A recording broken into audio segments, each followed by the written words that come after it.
Hi guys, it's Koiran or Sydney here. The pond temperature right now is sitting at 15 degrees and the outside temp is 5 degrees and the sun is trying to come out. The koi are doing well and I noticed one of them is being bad though. Somebody's managed to pull that little plug there off my skimmer, so that's why I noticed that my skimmer is not working too well. And I haven't vacuumed today yet. That's why you see a little bit of dirt there sitting at the bottom. So I'll be out there in a little while to vacuum that up. The temperature had actually come up overnight. It was sitting at 14.8 last evening. So anyways, I'll talk to you guys in a little bit. Hi guys, welcome inside my filter room. And just want to show you guys what's inside my filter room. One of my YouTube subscribers, the channel's name is Kimuseni. Head over there. He's got a very nice pond and very nice garden. He's got the greenest of green thumbs. He wanted to see where the drain for my flow through goes to, so I'm gonna show you that too. So anyways, these are my two pressure filters inside my basement. I have, as you know, I have two more inside the cavern itself, sitting actually inside the pond. I'll show you guys how it's plumbed. It's very simple, really. So from the pump inside, sitting on the shelf of the pond, it goes through this line here, right there. Oh, actually, maybe not that one. It's this one.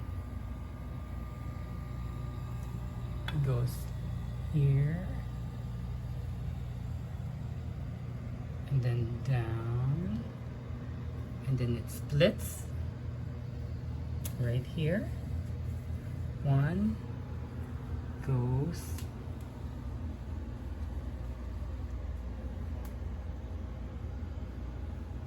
to the first filter here, and this filter is rated at I believe it's 2100 gallons, and then it goes out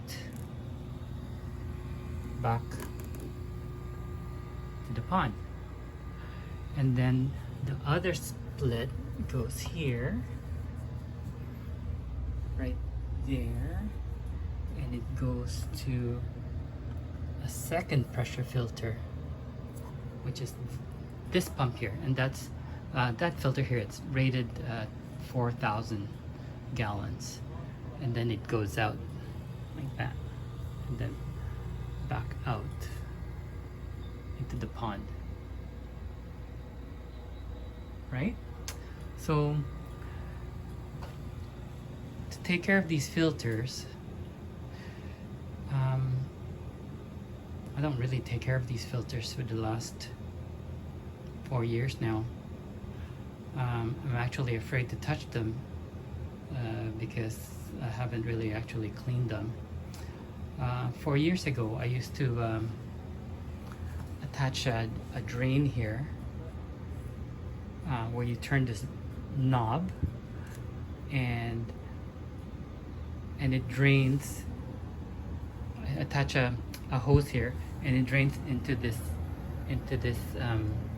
drain here. And what you do when you turn the knob, these are two plungers. You go up and down with them to clean the sponge inside. And same thing with that one. But I find that they don't really plug up, because really I don't use them as mechanical and biological. I use them as just biological, because as you know, fish waste sinks at the bottom of the pond, and these two filters, or any of my filters, don't really capture any of the fish waste. So what I have here is just chock full of bacteria, or if they die, dead bacteria. But anyways, they don't really plug up. Even here they have UVs incorporated in them, but I haven't used. It's not plugged in, because I've never really had any algae problems. And when you don't have any algae problems, your filter don't really get plugged up.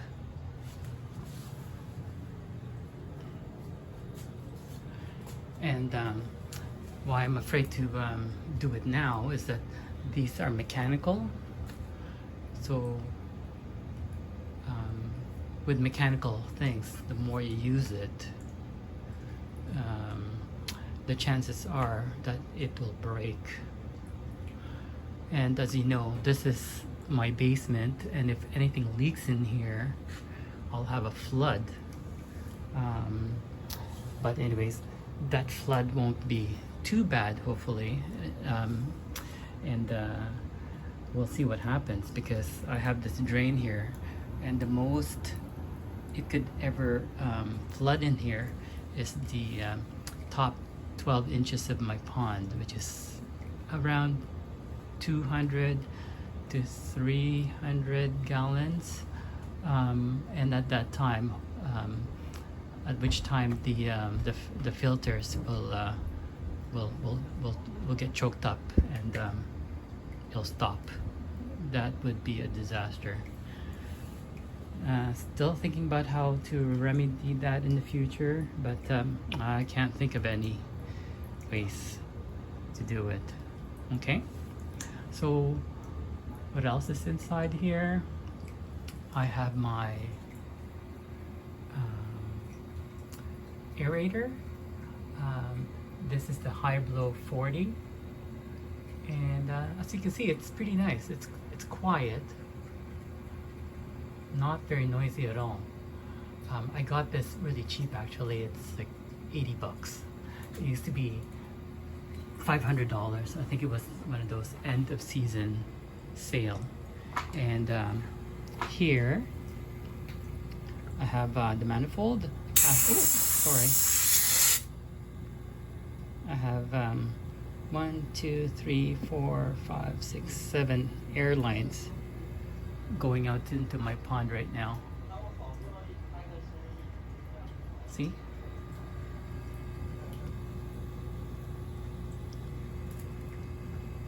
And so what else is in here? I have the air vent right there, and it blows hot air into the pond. Let's see if I can get you closer there. Step on something.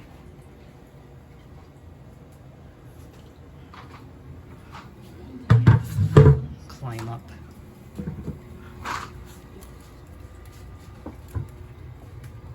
So that's the vent that goes about 8 feet towards the pond. And I also have this water supply hose that goes into the pond that that service my trickle in of water. And I just made a hole here for all the vents to go through. Right there. Okay. So in terms of my how the overflow works is I took one of the air lines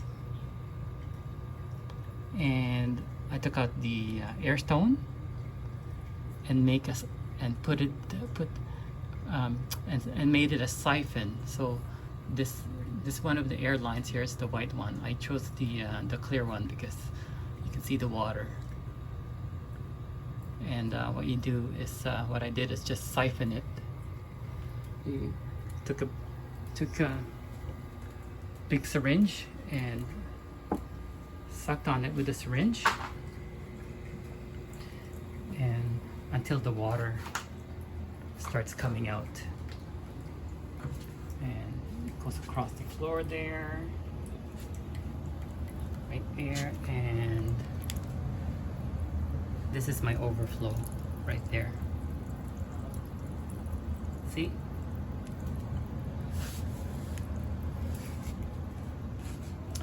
Been wanting to recycle the water. Maybe later on develop a sump or something and treat the water for nitrates, and then pump it back into the pond. That'd be really cool if I can do that. Anyways, that's in the future. So in terms of the heating and the supply line, I'll show you. Grab my coffee.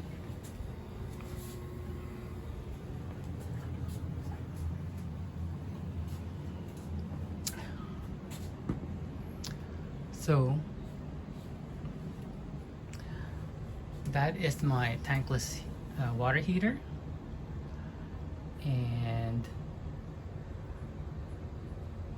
I have my cold supply here,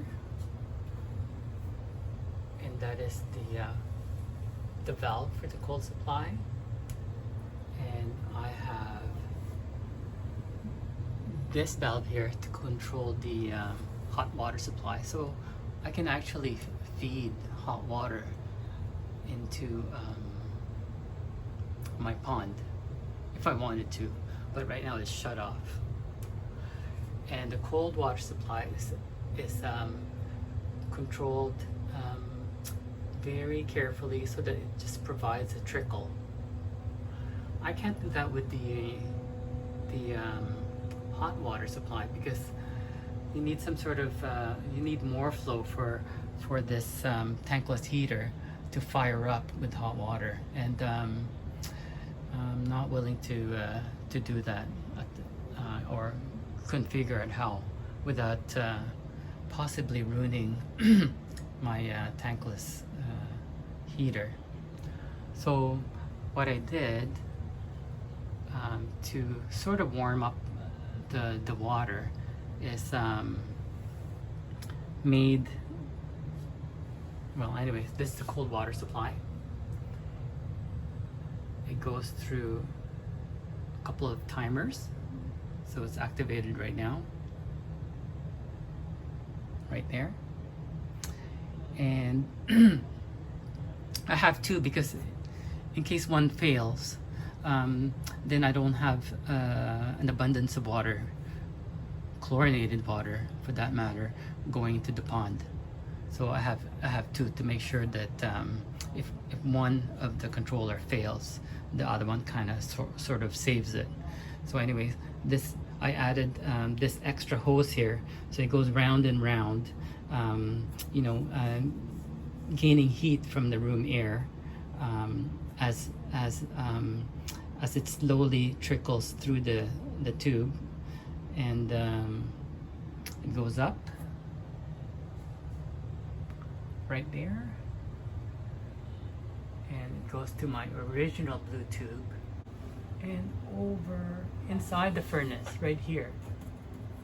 And there's some more tubes that coils around this cavity here, so where it picks up more heat, especially when the furnace is on or kicking, and then out to the other side here, right there, and goes across the room.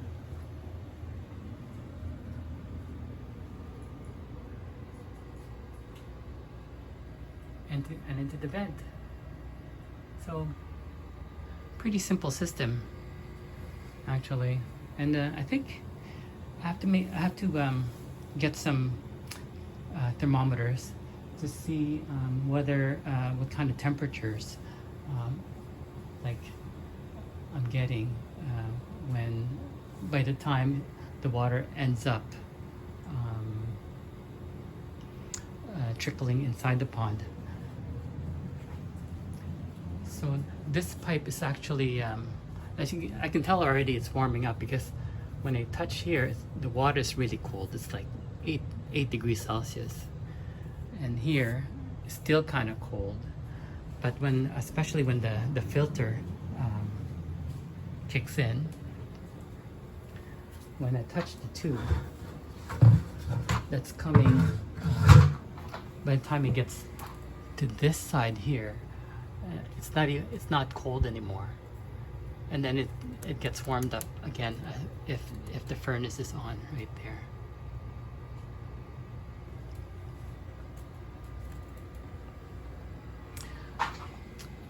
In the later on, what I plan to do too is perhaps warm this little cavern here by taking another supply of heat and sort of directing it into this little tub here, so that the air here will be warm, so that the water can even be warmer when by the time it gets into the pond. So anyways, I hope you enjoyed that my my little filter house tour, and take care everybody, and if I don't see you again before Christmas, have a Merry Christmas, and we'll see you in the new year. Okay, take care everyone. Bye bye.